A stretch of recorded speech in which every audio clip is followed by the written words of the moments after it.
Bonjour. Je voudrais aujourd'hui vous entretenir d'un sujet particulier qui consiste à percevoir quelle est notre véritable mission ici sur la Terre, puisque beaucoup de personnes me posent parfois la question est-ce que j'ai réalisé mon être? Quelle est ma mission de vie? Suis-je sur la bonne voie? La réponse à ces questions vient du cœur, sous la forme d'un ressenti intuitif. Si celui-ci dégage une sensation de joie de vivre, d'être ici et maintenant, alors la réponse est oui. Si ce n'est pas le cas, c'est que l'on s'est trompé de voie et il est temps de tout changer. Car aucune voie n'est meilleure qu'une autre, puisque la seule voie qui compte, c'est la voie du cœur. Notre seule et unique mission à tous est d'être heureux, de ressentir la joie de vivre ici et maintenant, car le courant d'amour et de pure énergie rayonne à travers notre aura, le corps, et apporte un bienfait considérable alentour et, par onde de résonance, touche tout l'univers. Tant qu'on n'est pas heureux, c'est qu'on n'est pas sur le bon chemin. C'est de l'amour réciproque entre le Père et la Mère céleste qu'a été généré un champ d'amour vibral, une matrice de pure énergie. Et par le Verbe, le Père a donné le là. Il a créé un mouvement dynamique qui a mis en mouvement toutes les particules mères. C'est de là qu'est née l'énergie. C'est le mouvement qui crée l'énergie. Le mouvement des particules, animé par le Om, a engendré multiples mélodies ultrasoniques qui se sont manifestées sous forme de géométrie sacrée, colorée, vibrante d'univers. C'est ainsi qu'au sein de cette matrice universelle est né le Fils, l'Homme, le Fils de l'Homme, le Christ, et tous, sans exception, nous sommes nés au sein de ce corps de Fils androgyne. Nous sommes partie intégrante de cet immense corps qui contient tous les univers et tous les multivers pouvant exister. Chacun d'entre nous dispose d'une mélodie d'âme, un chant, une partition particulière à jouer. Cette mélodie est constituée d'un refrain, mais cela ne suffit pas pour créer un chant son. Aussi, nos âmes se sont propulsées en divers endroits de cet immense corps afin de vivre des expériences et d'en ramener des souvenirs, chaque aventure étant révélée comme un couplet de cette chanson qui est nôtre. Ainsi, de forme en forme, notre âme a tissé la trame de sa légende, son chant de vie, qui, joué au sein du grand corps céleste, peut enchanter tout l'univers. Ce chant de vie est véhiculé par l'onde d'amour universel, celle qui anime ce grand corps Christ, ce mouvement d'énergie. C'est le chant de l'Éros. Dans la mythologie, Éros est le fils d'Aphrodite, Vénus, la déesse de l'amour, qui, il y a l'étoile aussi, qui chaque matin annonce le soleil, Vénus précède le soleil en tant qu'espère, et le soir précède son coucher en tant que vespère. Éros est représenté comme un enfant espiègle, comme ce Cupidon avec son arc et ses flèches. Un enfant malicieux qui tire ses flèches selon ses impulsions.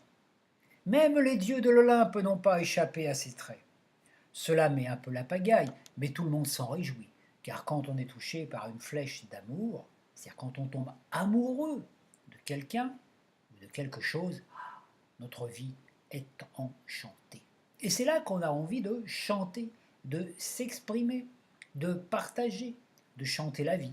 Notre vie devient une comédie musicale.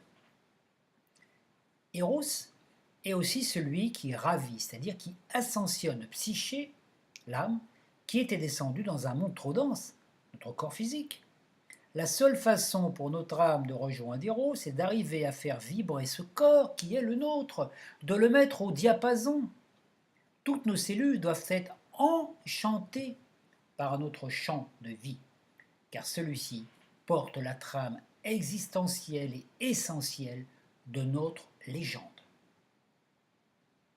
Nous n'avons jamais été séparés par de ce champ d'Eros. Il vibre au cœur même de nos cellules. Il est activé par l'aume qui s'émet depuis deux points clés de notre corps. Le cœur et la flamme de vie située dans notre occiput.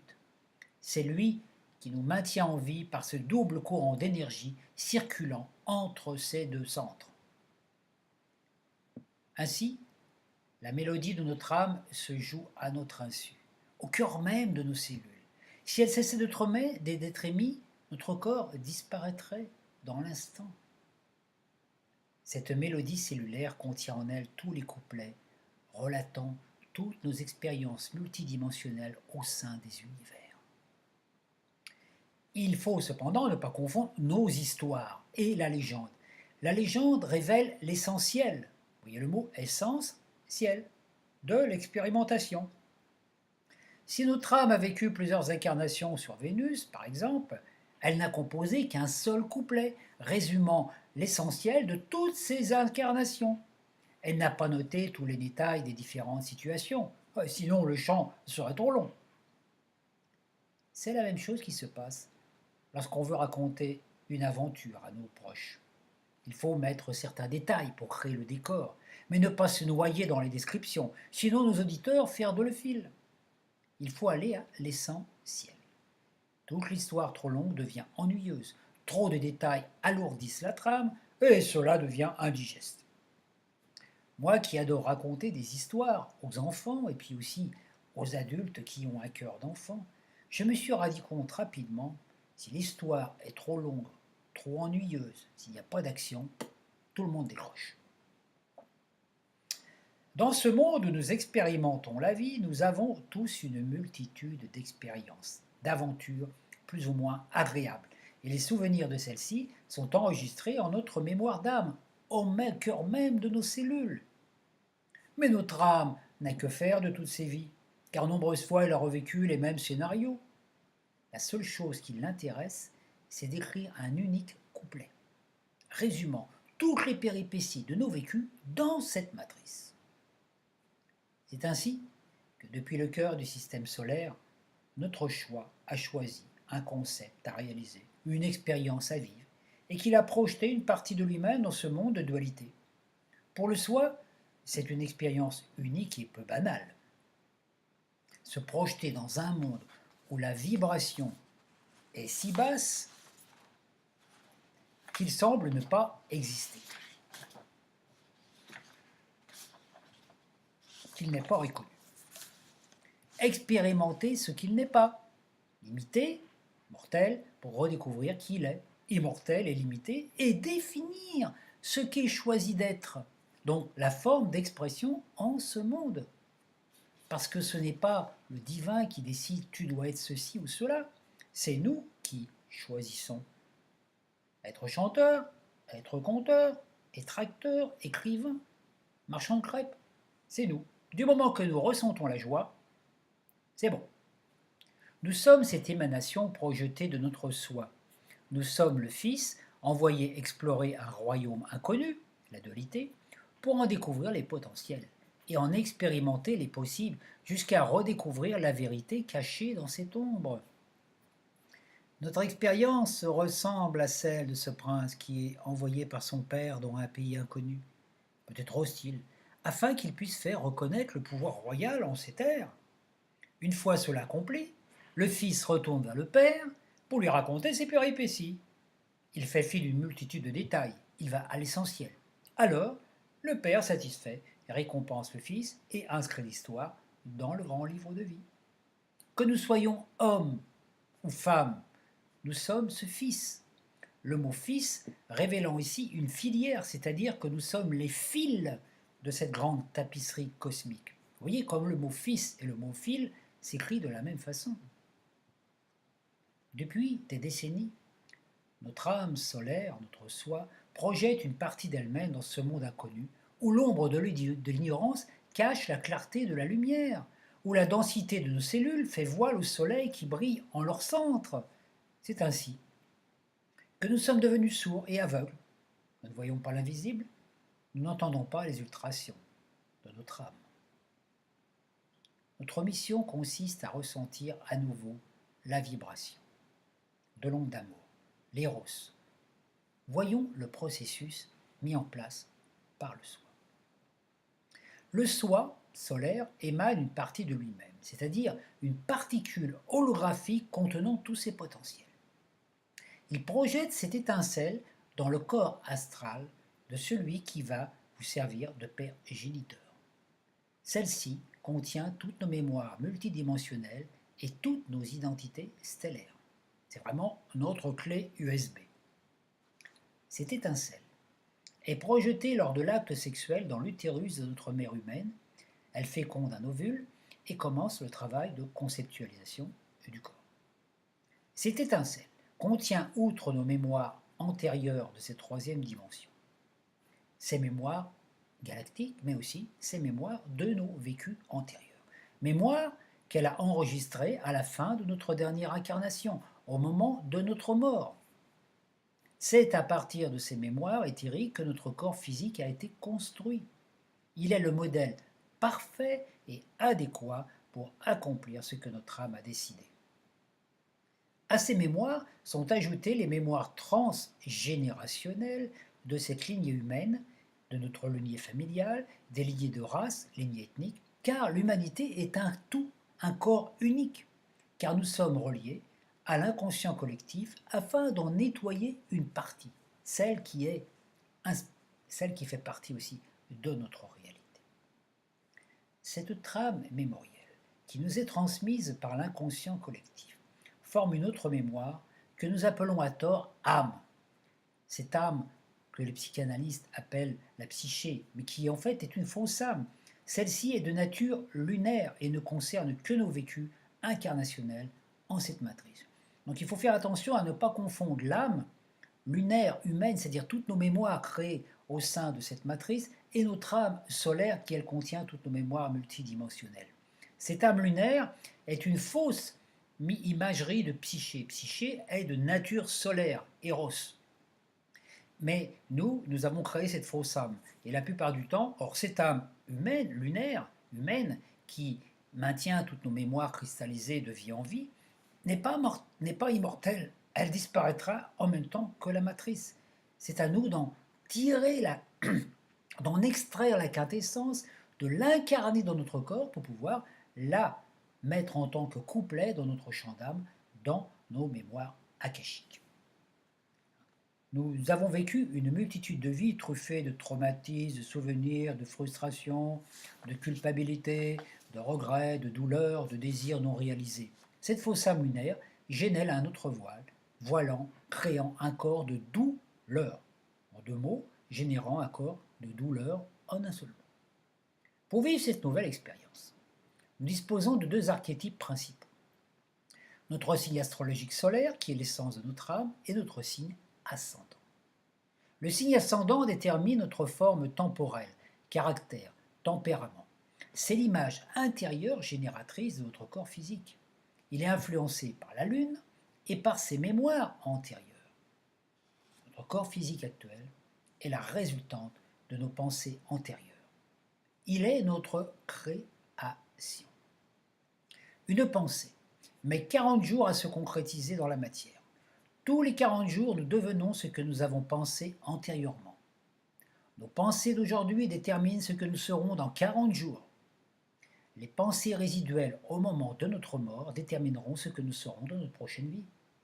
Ce que nous sommes aujourd'hui résulte de ce que nous avons pensé au moment de notre dernière mort, car de nos mémoires.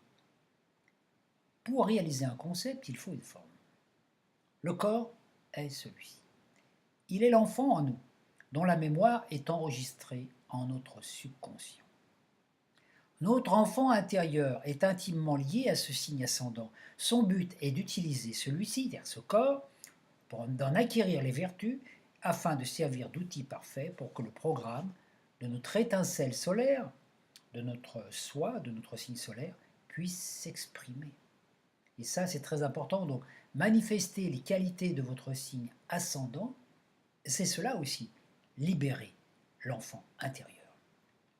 Ces deux signes archétypaux sont indispensables à notre expérience. Ils sont l'outil pour écrire ce couplet final destiné à enrichir notre champ d'âme. Tant que l'enfant intérieur est emprisonné dans des trames émotionnelles, mémorielles, cellulaires, des vécus passés mal digérés, notre histoire tissée de ceci, de cela, de détails, de répétitions, notre subconscient reste imprégné de ces schémas, générant douleur, et il ne peut être connecté à l'étincelle solaire. Nous vivons donc dans des douleurs, en deux mots, des illusions qui nous maintiennent dans la douleur, parce que c'est du passé. Certes, on peut avoir vécu un traumatisme d'enfance, mais aujourd'hui, si on est adulte et qu'on a 40 ans, pourquoi réanimer ce traumatisme alors qu'aujourd'hui, plein de choses ont changé, on a évolué, la situation a changé. Peut-être que cette personne qui nous a fait du mal est devenue notre amie, tout change. C'est cela, vivre le présent. Dès que nous vivons dans le présent et que nous laissons quelqu'un nous blesser par une parole, d'un seul coup nous sommes repris dans les méandres du passé, nous sortons du présent. Nous sortons du champ de vie, nous rentrons dans nos histoires. Et l'histoire éloigne de la légende. Tant que notre enfant intérieur reste prisonnier des vieux schémas du passé, on ne peut trouver la joie. On vit la douleur. On est prisonnier de douleurs, de vieilles mémoires cristallisées qui n'ont plus raison d'être, qui appartiennent à des épisodes précédents. Regardez le mot important, histoire. On dit « Oh là là, il est encore en train de nous raconter ses histoires, celui-là. Oh là là !» Or, on se rend bien compte qu'on fait des films. Chacun de nous, selon son vécu, va raconter l'histoire.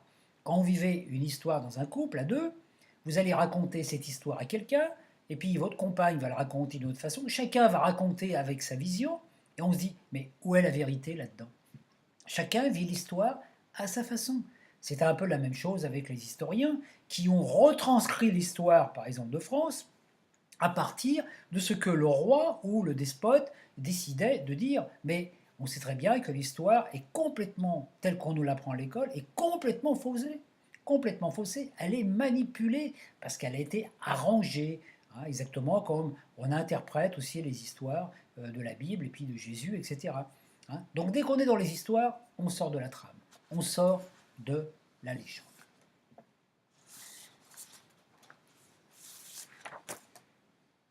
L'enfant intérieur est comme un acteur qui, ayant choisi le rôle qui lui convient, prend plaisir à jouer. Certes, avant d'être parfait, il lui a fallu des mois et des mois de répétition, d'erreurs, de difficultés à retenir le texte, d'ajustements quant à la mise en scène. Quand un acteur monte sur une scène pour jouer la grande première d'une pièce, il fait fi de toutes les difficultés vécues pendant les répétitions. Il en est de même pour nous, pour notre enfant intérieur. Il n'a que faire de nos erreurs passées, de nos tribulations, de nos traumatismes. Il veut vivre la vie ici et maintenant, avec ce corps. Au moment de notre naissance, nous étions encore un avec cet enfant. Notre thymus fonctionnait à plein rendement et peu à peu, nous sommes laissés imprégnés d'idées, d'émotions, de pensées, de croyances qui ont jeté un voile sur notre rêve et notre joie de vivre s'est émoussée. Alors nous avons pensé avoir commis des erreurs et nous avons entrepris un chemin de pénitence, la recherche des causes. Mais tant que notre enfant intérieur est emprisonné dans les vieux scénarios, on ne peut ressentir l'amour vibral, cette énergie de l'éros, cette joie de vivre au naturel en toute simplicité, joie de manger, de prendre une douche, de toucher, de voir, d'entendre, de s'émerveiller de tout ce qui existe en ce monde. Alors notre enfant intérieur, non nourri de joie, commence à bouder. Nous sentons la force vitale diminuer, nous déprimons, nous restons immergés dans nos problématiques d'hier, dans nos émotions, dans nos vies passées, nous ressassons des traumatismes, nous régurgitons nos colères et nos frustrations, et tout va de mal en pis. Le travail nous pèse à tel point que nous tombons malades pour éviter de nous y rendre, tout semble triste.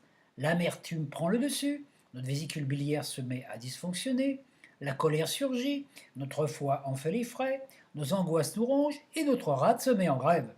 Notre joie de vivre diminue et notre thymus diminue son activité, notre système immunitaire devient plus fragile et nous pensons que tout le monde extérieur est notre ennemi, qu'il y a des méchants partout, des manipulateurs.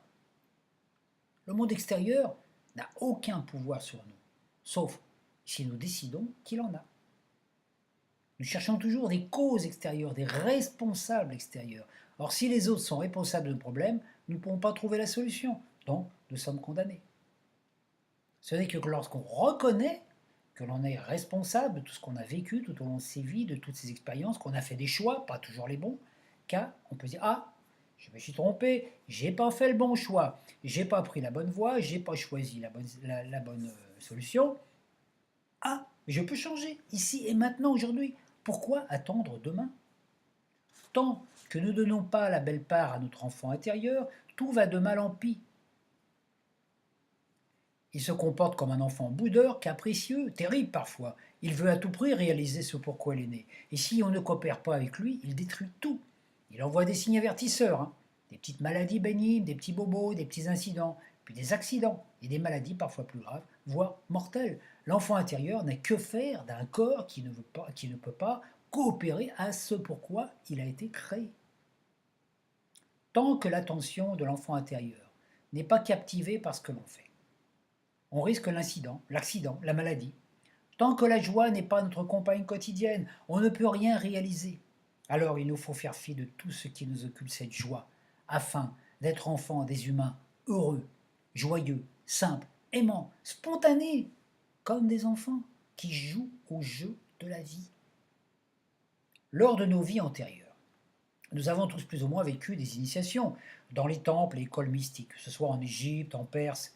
C'était notre œuvre au noir, alchimique.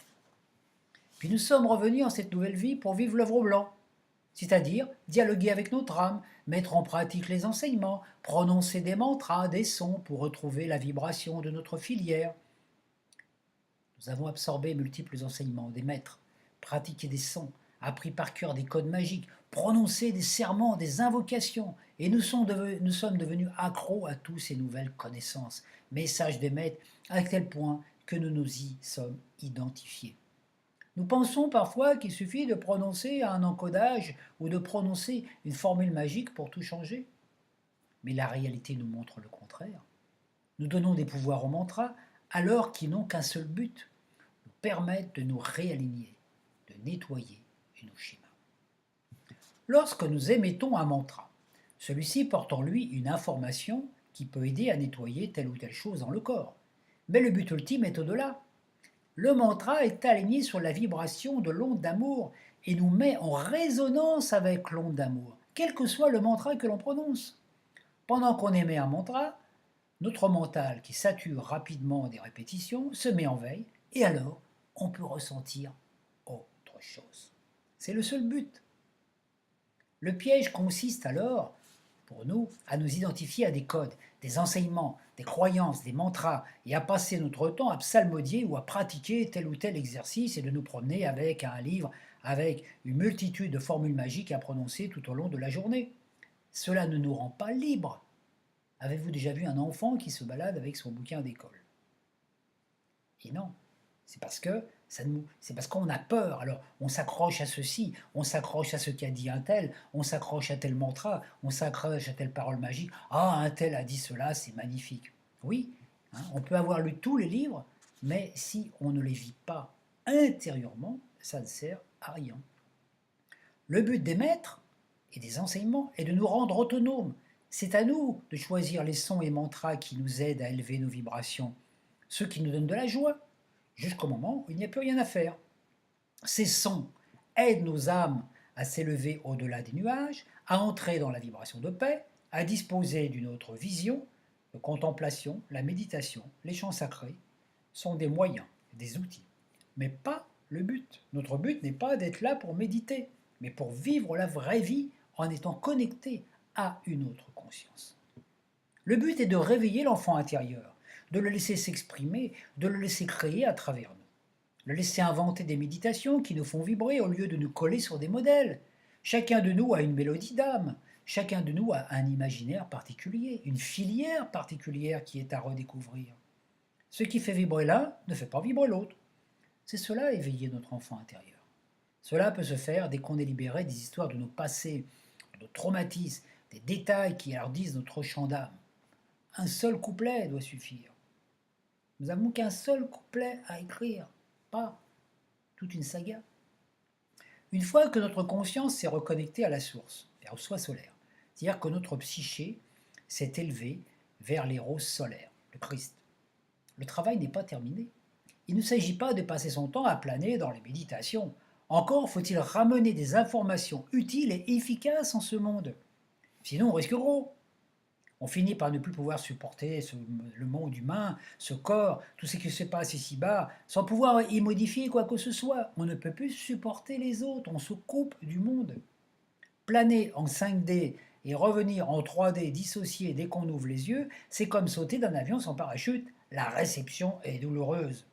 Alors, on est tenté de fuir le monde, de fuir ce corps, de fuir les gens, on se replie, on se ferme dans une bulle ou dans une grotte, dans une bulle de souffrance, car le passé n'est pas encore nettoyé. Vivons l'époque clé de l'alchimie, celle de l'apocalypse révélateur, l'œuvre rouge de la révélation, c'est-à-dire que la connaissance acquise dans les plans situés au-delà de notre monde doit nous servir à mieux vivre en ce monde. Les 7 sceaux sont ouverts, c'est-à-dire à vivre la renaissance, la naissance de cet enfant intérieur, lui donner la belle part, ce qui se résume en quelques mots. Faire ce qu'on aime et aimer ce qu'on fait. On doit avoir de la joie le matin quand on se lève, la joie de vivre et la joie aussi de créer, de travailler par exemple. Il apporte à chaque instant de se nourrir de cette joie de vivre, de la laisser rayonner par notre aura, notre cœur, notre thymus. C'est cela notre mission de vie. Et chacun de nous peut vivre cela en écoutant sa mélodie intérieure, ce qui le fait vibrer. Chacun est différent.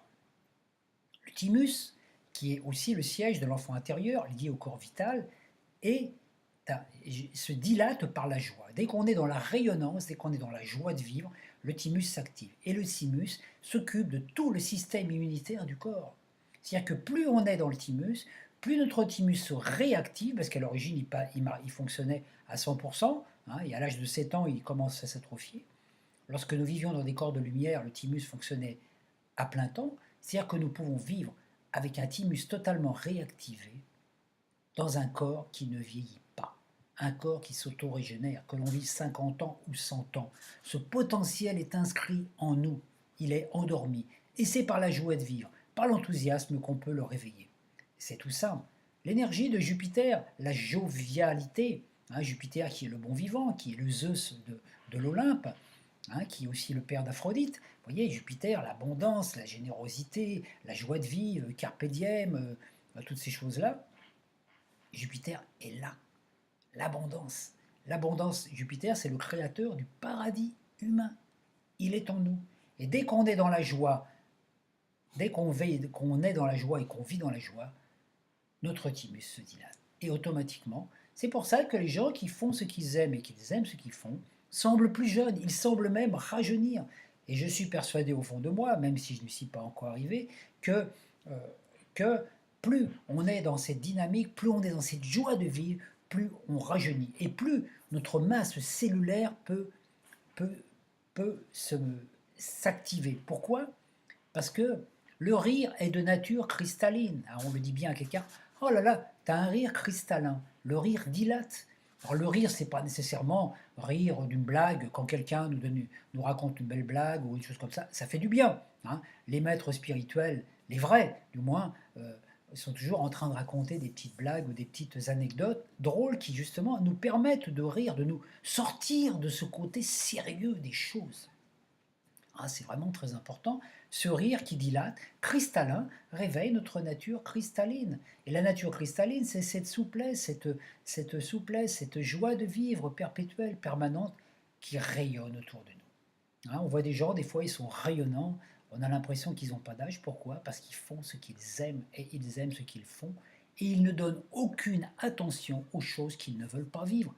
La solution, elle est là. Simplement, si on passe notre temps à voir ce qu'on ne veut pas vivre, oh là là, je ne veux plus subir ce monde, ah là là, je ne veux plus cela, ou alors je ne veux pas être malade. Pourquoi penser je ne veux pas être malade? Il faut mieux penser je veux être en bonne santé. Vous voyez, c'est tout le côté. Donc on peut dire que ne plus jamais donner aucune attention aux choses que vous ne voulez pas vivre. Quand quelqu'un vous envoie une information, vous n'êtes pas obligé de l'accepter. C'est sa croyance, c'est sa vision. Si cette information ne vous complaît pas, si elle ne vous plaît pas, si elle ne vous donne pas de la joie, vous ne lui donnez pas de force. Vous la laissez passer comme un courant d'air. Et pareil pour les émotions. Une émotion, quelqu'un transmet une émotion, a une angoisse, on se rend compte, tout va mal sur la planète, etc. Il vous trimballe ça. Alors vous allez la laisser entrer ça chez vous? Si vous laissez entrer chez vous, ça va vous créer un problème. Parce que, oh là là, vous alliez bien ce matin, puis maintenant, c'est, oh là, dans le monde, il se passe plein de choses. Bah oui, mais chacun, tout ce qui se passe sur la Terre, surtout actuellement qu'on a la possibilité d'être en contact avec tout ce qui se passe sur la Terre, de voir s'il y a des tremblements de terre au bout de la Terre, qu'est-ce qu'on y peut, nous, ici? Mais on peut simplement aussi nous être heureux et joyeux et faire du bien en nous, autour de nous, nos environnements, notre village, nos voisins, les gens que l'on côtoie. C'est ce qu'on nous demande, de faire la paix à l'intérieur et de la manifester. La paix mondiale ne peut commencer que par la paix intérieure, individuelle. C'est notre travail, c'est pas notre travail de transformer la planète, mais de transformer la Terre qui nous a été octroyée, notre corps, avec nos corps subtils. Il est parfois tentant, lorsqu'on a accès à des connaissances spécifiques venant d'autres plans, de vouloir agir au nom de maître, de se placer comme enseignant, d'être instructeur. Mais il faut bien se rendre compte d'une chose, la majorité du plan cosmique est hors de notre conscience, de notre portée. Il nous est simplement ici-bas demandé d'être des humains, de sortir de cette humanité animale, de nous comporter comme des humains et de pouvoir partager avec tous, d'accepter chacun comme il est, quand nous sommes contrariés par une parole ou quelque chose, être capable de nous libérer celle-ci afin d'éviter des conflits et ne pas entrer dans des conflits, qu'ils soient religieux, politiques, sociaux ou émotionnels. Chacun est libre d'être ce qu'il est, mais chacun est aussi libre de ne pas accepter que ce que l'autre est déteigne sur vous. Donc en fait, c'est pour ça qu'on voit toujours cette image de être entouré d'une boule de lumière, qui est votre royaume, qui est aussi la grandeur quand vous étendez vos bras, ça fait une espèce de sphère, et à l'intérieur, ne rien laisser rentrer de ce que vous ne voulez pas vivre. Donc même si vous vivez avec quelqu'un qui, par exemple, à un moment a un problème émotionnel ou autre, qui revit un vieux schéma du passé, vous pouvez l'aider en restant dans cette lumière. Vous rayonnez, vous allez lui donner de l'espoir, vous allez l'aider, peut-être lui apporter du soutien, etc. Mais vous ne pouvez pas régler le problème à sa place. C'est sa problématique. Et si vous laissez entrer son problème en vous, ça va déteindre, ça va modifier votre état d'être intérieur, et du coup, à la fin, il va y avoir deux personnes dépressives qui vont justement finir peut-être par se reprocher les uns les autres des choses. Toujours rester. La fidélité, c'est ça. Fidélité à cette lumière intérieure. L'enfant intérieur est au-delà de toute forme de susceptibilité. Il n'a pas d'ego. L'amour-propre est l'outil de l'ego, car il est notre pierre d'achoppement. L'enfant intérieur ne peut jamais être offensé. Il n'a que faire de ce que pensent les autres. Il reste fidèle à lui-même. Il ne peut être blessé car il ne vit que dans le présent. Son présent, ici, maintenant, et ne laisse jamais des anciennes blessures se rouvrir. Dès qu'une blessure se rouvre, on est aspiré dans le passé et à l'histoire qui est liée. On sort du champ de l'âme, on sort de l'enchantement du présent. Être humain, joyeux, tolérant, bon, aimable, simple, et cela partagé. C'est cela notre mission. Si vous avez perdu la vision de votre rêve, alors prenez un instant. Visualisez tout ce dont vous avez envie, tout ce qui vous ferait plaisir, tout ce que vous auriez aimé avoir ou posséder. Puis imaginez que vous avez cela, que tout est réalisé.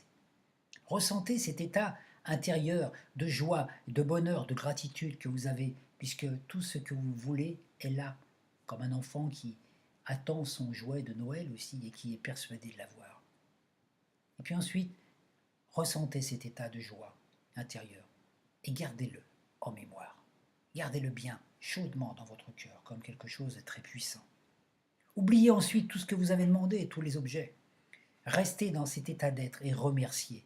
Vivez comme si tout était accompli, car cela crée une onde de résonance qui fera venir vers vous tout ce que vous avez demandé sans que vous ayez aucun effort à faire. On appelle cela la grâce. Vous ressentirez alors l'onde d'amour vibrale, vous apprécierez chaque chose de la vie. Le bol que vous avez, la cuillère, le miel, le soleil, la pluie, tout vous réjouira et votre vie sera joie. Et l'abondance viendra.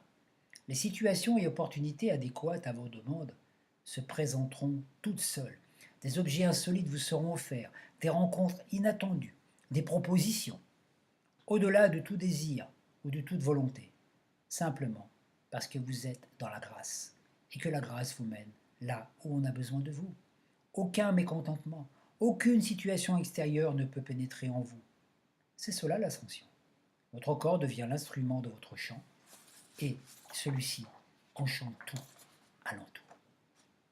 Il vous suffira juste de rester attentif afin de percevoir quand votre mental a tendance à vous éloigner de votre affirmation d'être. Si vous avez choisi d'être heureux, il vous faudra évacuer toute pensée qui vous éloigne de cela. Peut-être que dans d'autres espaces-temps, vous conduisez des vaisseaux spatiaux où vous êtes prince de royaume, ou grand maître, ou grand archétype, mais peu importe. Tout cela. Pour l'instant, vous êtes ici et vous pouvez participer activement à l'âge d'or, en le vivant, en vous. Oubliez tout le reste. Croyances, superstitions, prophéties, formules magiques. L'onde d'amour vous maintient dans la connexion avec l'être. Ainsi, Eros et Psyché chantent en votre corps. C'est ainsi que vous écrirez votre chant de vie, votre couplet, ajouté à la légende. Mon travail en tant qu'astrologue consiste à décrypter les potentiels de vos archétypes, afin d'aider ceux qui me le demandent à faire le premier pas. Car vivre les qualités des deux signes solaires est très bénéfique. C'est un potentiel à vivre, et une fois vécu, il mène vers d'autres réalités. Je ne suis qu'un intermédiaire qui peut aider à découvrir la note mélodique principale, mais c'est vous qui décidez de la jouer ou non, selon votre rythme. Rien n'est prédéterminé, rien n'est prédéfini à l'avance. Seul l'amour nous ramène à l'amour. Et quand vous êtes dans ce champ quantique de l'amour, il suffit de préciser vos intentions. Si vous n'avez pas d'intention, il ne se passe rien. Si vous avez des idées précises, vous les émettez et vous laissez venir ce qui doit venir. C'est cela la grâce. C'est pas attendre que tout nous tombe tout cuit dans la main. C'est dire tiens, par exemple, j'ai envie d'être chanteur. J'ai envie d'être chanteur, par exemple, voilà, parce que j'aime chanter, j'aimerais pouvoir faire de ma vie ça. Eh ben, vous apprenez à chanter, vous chantez chez vous déjà, dans votre salle de bain, tout ça, vous vous entraînez à chanter, puis vous prenez des cours de chant, et puis vous prenez déjà plaisir à chanter pendant ces cours chez vous. Et ça va créer une onde de résonance, et puis un jour, un heureux hasard ou une merveilleuse synchronicité va venir, qui fait que quelqu'un va vous entendre chanter, il va vous dire « Oh dis donc, mais t'as une superbe voix, tiens, tu devrais », et voilà, vous allez vous trouver peut-être engagé dans une comédie musicale ou dans quelque chose, simplement parce que vous avez aimé et que vous avez fait. Donc déjà, dans un premier temps, même si vous avez envie d'écrire, commencez à écrire. Si vous voulez être danseur, dansez chez vous. Si vous voulez, euh, si vous voulez être acteur, bah, faites ça chez vous, entraînez-vous, faites des choses, simplement parce que vous aimez ça. Il faut faire les choses parce que vous les aimez, et non pour en faire un métier. Parce que c'est parce que vous aimez les choses, que vous êtes dans cette vibration, que cette vibration, cette information, ce rêve, va vous permettre d'ouvrir toutes vos portes. Alors naturellement, souvent, on a des vieux trucs, on se dit « Ah oui, mais comment je vais faire pour gagner ma vie ?» Gagner ma vie, hein, le côté alimentaire, gagner de l'argent pour avoir un appartement, gagner de l'argent pour acheter de la nourriture. Ça, ce sont les vieux concepts humains. Nous sommes créateurs, nous devons en prendre conscience. Et il est tout à fait normal de faire ce qu'on aime et d'aimer ce qu'on fait et de bien vivre dans l'abondance avec cela. Tant que ça ne se manifeste pas, c'est qu'il y a quelque part des épines ou des petites graines quelque part dans notre rouage qui nous empêchent de faire cette connexion. Notre travail en tant que fils de l'être, hein, c'est là, comme le Soleil, qui est intermédiaire entre le Soleil central de la Voie lactée, et nous sommes connectés au Soleil central de la Voie lactée par notre tête, nous sommes connectés au Soleil visible par notre cœur, énergie Christ, et nous sommes connectés au Soleil de l'intraterre, qui est l'énergie de la mère cosmique, de la mère divine, hein, de Tara, de Gaïa aussi, de Hanna, de Marie, par notre plexus solaire. Quand l'énergie ascendante se manifeste, énergie magnétique, et se communie avec l'énergie descendante électrique dans notre cœur, ça crée un foyer électromagnétique. Et ce foyer électromagnétique, c'est l'onde d'amour. À partir de là, il suffit d'émettre des intentions. Et les choses se font. Par contre, il faut rester fidèle, c'est-à-dire ne pas, pour le moindre truc ou le moins, se laisser perturber. Donc, dans un premier temps, vous voyez, comme l'enfant, il s'enferme dans sa chambre et puis il vit dans son petit monde imaginaire. Il vit dans son monde. Ben, nous devons aussi faire ça. Nous sommes dans le monde, mais nous ne sommes pas les autres, nous ne sommes pas les rêves des autres. Donc déjà, trouver notre rêve. Qu'est-ce qui nous ferait plaisir? C'est la chose la plus importante. Ainsi, quand on a du plaisir, de se lever le matin, et puis de commencer la journée, quoi qu'on fasse, à partir de là, on change de plan vibratoire. Tant qu'on est dans la contrainte, en se disant oh là là, faut encore que j'aille faire ça, oh là là, faut que je fasse ceci, eh ben, on reste dans la, la mauvaise vibration. Alors une dernière chose, il est sûr qu'il y a beaucoup de gens autour de vous peut-être qui sont dans des difficultés. Il y a des gens qui ne sont pas très aimables hein, sur la Terre quand on voit dans certains commerces. Ben, si vous tombez un jour sur une serveuse qui n'est pas très aimable parce qu'elle est stressée par son boulot et tout ça, ben peut-être que vous pouvez lui dire une petite parole gentille, simplement, hein, un petit compliment, quelque chose qui d'un seul coup va embellir sa vie. Et elle va se dire, ah, mais ça existe des gens comme ça. Et voilà. Et c'est cela, être divin. C'est cela, tel que moi j'ai compris le message du Christ et que j'essaye chaque jour de manifester, de mettre en place, même si parfois, comme tout le monde, je fais aussi des bourdes et puis que, bon, il y a des pots de banane des fois qui nous sont laissés sous les pieds, mais bon, c'est pas grave. Tout cela fait partie du jeu. C'est un jeu. N'oubliez pas, si vous voulez vivre avec votre enfant intérieur, tout cela n'est qu'un jeu. Alors, soyez bon joueur. Merci de votre écoute.